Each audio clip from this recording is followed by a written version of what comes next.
Hello friends, आज हम करेंगे depression in a freezing point जो कॉलिगेटिव प्रॉपर्टी का थर्ड प्रॉपर्टी है। तो स्टार्ट करते हैं।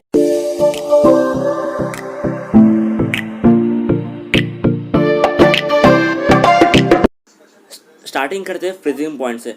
फ्रीजिंग पॉइंट है क्या, पहले मैं इंग्लिश में एक्सप्लेन करता हूँ, फिर हिंदी में एक्सप्लेन करता हूँ। डेफिनेशन इसका ये है, the temperature at which vapour pressure of the liquid substance becomes equal to the vapor pressure of a solid phase of a substance। तो आप चैनल सब्सक्राइब कर लीजिए और घंटे को क्लिक कीजिए for further new videos. Okay, अब चलते हैं हिंदी के अंदर, इसका मीनिंग क्या है। तो देखिए, ये बहुत सिंपल है, कोई इतना हार्ड नहीं है। ठीक है, क्या कहता है, फ्रीजिंग पॉइंट वो एक पॉइंट है कि जब हमारा जो वेपर प्रेशर है, जो सब्सटेंस का, लिक्विड का, जब इक्वल हो जाए हमारा vapour pressure of a solid phase. ठीक है, मतलब क्या हो गया कि हमारा जो वेपर प्रेशर है लिक्विड फेस का वो इक्वल हो जाए vapour pressure of a solid phase of a substance, तो हम उसे कहते हैं फ्रीजिंग पॉइंट। तो ये इतनी सी बात है कि हमारा जो वेपर प्रेशर है वो इक्वल हो जाएगा हमारे solid phase of a substance से, तो हम उसे बोलेंगे फ्रीजिंग पॉइंट। ठीक है, बॉइलिंग पॉइंट क्या होता है, बॉइलिंग पॉइंट जो होता है जब हमारा vapour pressure of liquid becomes equal to the vapour pressure of atmosphere. Freezing point में थोड़ा अलग है। ठीक है, अब चलते हैं डिप्रेशन इन फ्रीजिंग पॉइंट पे, जो बहुत इंपॉर्टेंट है। स्टार्टिंग ग्राफ से करते हो, ग्राफ बहुत इजीली अंडरस्टैंड होता है और ग्राफिकली एक्सप्लेन करेंगे तो बहुत इजीली अंडरस्टैंड हो सकता है। ठीक है, और आपको ये जो ग्राफ है वो ड्रॉ करना है, अदरवाइज आपको मार्क्स नहीं मिलेंगे। इसके भी मार्क्स होते हैं ग्राफ के। एक्स एक्सिस पे बनाएंगे हम टेम्परेचर, वाई एक्सिस पे बनाएंगे हम वेपर प्रेशर। ठीक है, हमारा क्या था डेफिनेशन कि जब हमारा जो वेपर प्रेशर है लिक्विड फेस का वो इक्वल हो जाए vapour pressure of a solid phase, ये पता है। तो हमें करना है, हमें जो ग्रीन कलर से जो है, हमें पहले जो है सॉलिड, जो हमारा सब्सटेंस है सॉलिड फेस, जो इसका पहले कर्व तैयार करना है। ठीक है, फिर हमें जो है लिक्विड सॉल्यूएंट का तैयार करना है, इसमें हमने सॉल्यूट ऐड नहीं किया। ठीक है, तो हमारे कर्व जो है जब टच करता है हमारे सॉलिड फेस से, उसे हम कहते हैं फ्रीजिंग पॉइंट। तो उस पॉइंट को कहेंगे फ्रीजिंग पॉइंट। तो वहाँ से मैं पैरेलल लाइन बनाऊंगा, तो मेरा हो जाएगा T0F, जो हमारा जो है प्योर सब्सटेंस का फ्रीजिंग पॉइंट है। और मैंने क्या किया, सॉल्यूट पुट किया, सॉल्यूशन बन गया। और आपको पता हो तो आपने बॉइलिंग पॉइंट में देखा हो तो जब हम सॉल्यूट पुट करते हैं तो हमारा जो वेपर प्रेशर है वो कम हो जाता है, इसलिए जो कर्व है हमारा वो सॉल्वेंट से नीचे शुरू हुआ है और जो है वो ग्रीन कलर के जो कर्व को वो बाद में टच कर रहा है, या जो वेपर प्रेशर है वो कम होकर टच कर रहा है, जिसके वजह से जो टेम्परेचर जो है, आप जब parallel to X Y axis जो लाइन बनाओगे, डॉटेड लाइन, तो देख सकते हो आप कि टेम्परेचर कम हो चुका है। यही है हमारा डिप्रेशन इन फ्रीजिंग पॉइंट, जो हमें एक्सप्लेन करना था। आपको भी यही को बनाने का है। T0F जो है सॉल्वेंट के लिए होगा, प्योर सब्सटेंस के लिए होगा, और जो TF होगा वो हमारा सॉल्यूशन के लिए होगा। तो ये हमारा जो है इस तरह से हमारा जो है कर्व बनता है। और जो डिप्रेशन किसे कहते हैं कि जब उसका change in temperature, that is delta TF, that is T0F minus TF।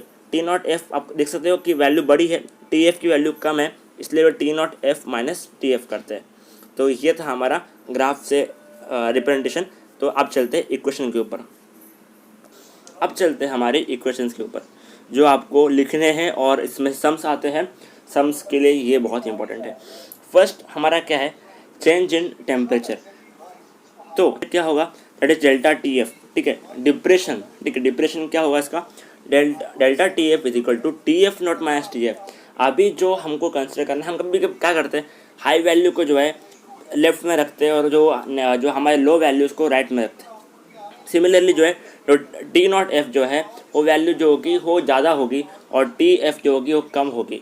ठीक है, और डेल्टा TF को प्रोपोर्शनली करते हैं हम M से, दैट इज़ मोलैलिटी। ठीक है, डेल्टा TF जब मैं उसको निकालता प्रोपोर्शनली साइन को, तो मुझे वहाँ पे कांस्टेंट मिलता है, that is equal to KF।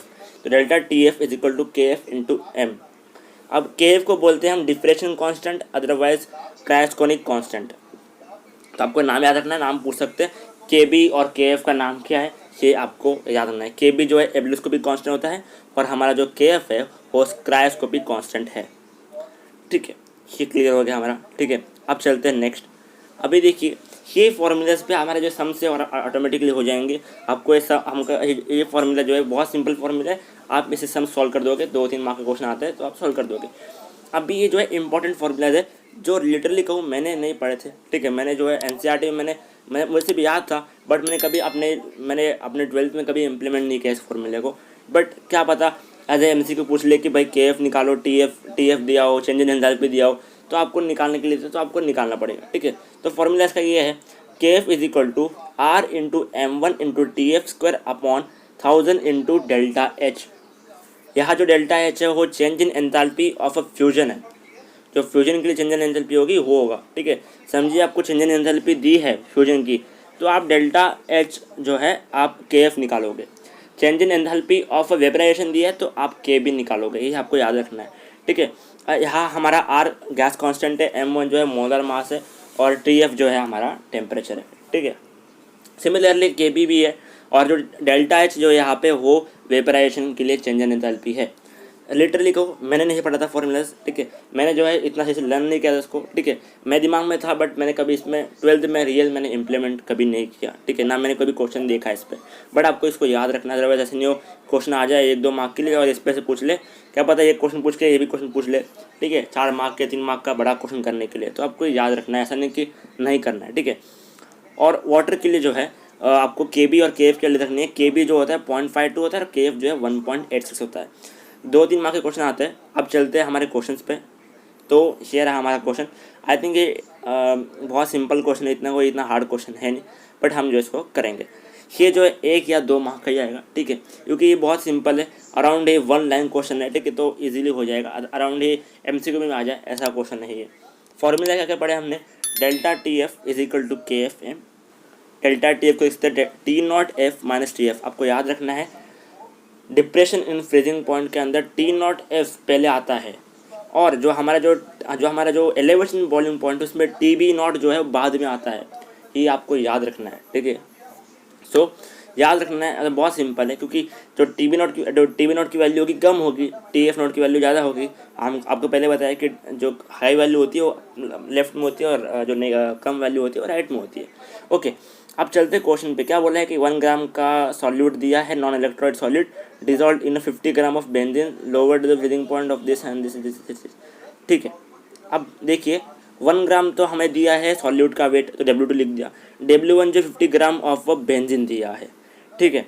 और फिर बोला गया है कि हमें जो है 0.4 केल्विन का डिप्रेशन हुआ है। डिप्रेशन मतलब क्या हो गया, change in temperature, that is delta TF जो है 0.4 केल्विन दिया गया है, और KF की वैल्यू भी दी गई है बेंजीन की, that is 5.12, right, kelvin into KG upon mole, ठीक है। ये आपको यूनिट याद रखना है। बहुत बार जो है KF और KB की जो वैल्यूज है, सॉरी यूनिट जो है, यूनिट पूछते हैं MCQ में या ऑब्जेक्टिव में। सिंपल फॉर्मूला है delta TF is equal to KFM, M is equal delta TF upon KF। आगे चलते हो कि ये पेज बहुत कंजेस्टेड हो जाएगा, तो आगे चलते हैं नेक्स्ट पेज पे, ठीक है। बहुत सिंपल सा है, ठीक है, इतना कोई हार्ड नहीं है। हमको निकालना है यहाँ पे क्या, हमारे क्या निकालना है, हमें निकालना है सॉल्यूट का मोलर मास, ठीक है, दैट इज़ मॉलिक्यूलर वेट चाहिए हमें सॉल्यूट का, ठीक है। बहुत सिंपल है, करते हैं। ओके, अब चलते हैं नेक्स्ट पे कि अभी क्या करें। वापस से मैं लिख दूँ क्या क्या फॉर्मूला है अपना, delta TF is equal to KFM। वापस से कि आप क्या सब्सक्राइब नहीं किया, सब्सक्राइब कर लीजिए और घंटे को क्लिक कीजिए, और आपकी फ्रेंड के साथ शेयर कीजिए कि उनको भी नॉलेज मिले, उनको भी हेल्प हो जाए, ठीक है, और मेरी भी हेल्प हो जाए। और आप सब्सक्राइब करोगे, लाइक करोगे, तो पता चलेगा कि यूट्यूब को कि भाई हम यहाँ पे जिंदा है, तो हमारा वीडियो पे जो है लोगों को दिखाएगा, रिकमेंड करेगा। तो प्लीज़ शेयर कीजिए और लाइक और सब्सक्राइब कीजिए। अब हमें पता है मोलैलिटी क्या होती है। मोलैलिटी होती है W2 upon M2 into W1। यहाँ 1 मेरा सॉल्वेंट है और 2 मेरा सॉल्यूट है। 1 मेरा सॉल्वेंट है, 2 मेरा सॉल्यूट है। ये हर टाइम जो यही हम कंसिडर करते हैं। अभी देखिए हमारा जो W2 है 1 ग्राम दिया हुआ है, M2 नहीं दिया, हमको वही तो फाइंड करने के लिए जाना है। और जो हमारा जो W1 50 ग्राम दिया है, 50 ग्राम दिया है, इसलिए अपन 1000 ऊपर मल्टीप्लाई करेंगे, ठीक है, 1000 ऊपर मल्टीप्लाई करेंगे तो हमारा M हमारा आ चुका है, मोलैलिटी स्मॉल m। अब हम पुट करेंगे हमारे इक्वेशन 1 में, that is delta TF is equal to KFM में, तो हम वहाँ पुट करते हैं, ठीक है। वहाँ पे एक वैल्यू जो है अननोन है, दैट इज़ आवर M2। तो आप अपने क्या बोलते हैं, आपके हाथ का चमत्कार दिखा के जो है आप उसकी वैल्यू भी फाइंड कर सकते हो। और बहुत सिंपल क्वेश्चन है, ठीक है, तो थोड़ा अपना दिमाग लगाइए और अराउंड 56 वैल्यू 56 ग्राम पर मोल आ जाएगा और कैलकुलेशन बहुत सिंपल है, ठीक है। तो ये 1 मार्क के लिए क्वेश्चन आ सकता है, ठीक है। इसको मैंने बहुत डीप में मतलब बहुत लेंदी करके एक्सप्लेन किया, बट आपको ऐसे MCQ में आता है फटाफट से आपको सॉल्व कर देना है, क्योंकि बहुत शॉर्ट क्वेश्चन है और बहुत सिंपल क्वेश्चन है। मतलब ये मेनली मुझे 2-3 मार्क के लिए भी नहीं आया, 1 मार्क के लिए क्वेश्चन है। तो आपको जो है फटाफट से अपना हाथ चलाने का है और आंसर निकालना है, ठीक है। तो यही था वीडियो, ठीक है। आप सम्स प्रैक्टिस कीजिए, एग्जाम्पल इनफ है इसके लिए, इतना हार्ड टॉपिक नहीं है। मिलते हैं अगली वीडियो में, चैनल को सब्सक्राइब कीजिए और आपकी फ्रेंड के साथ शेयर कीजिए। मिलते हैं अगली वीडियो में, till then bye bye and thank you.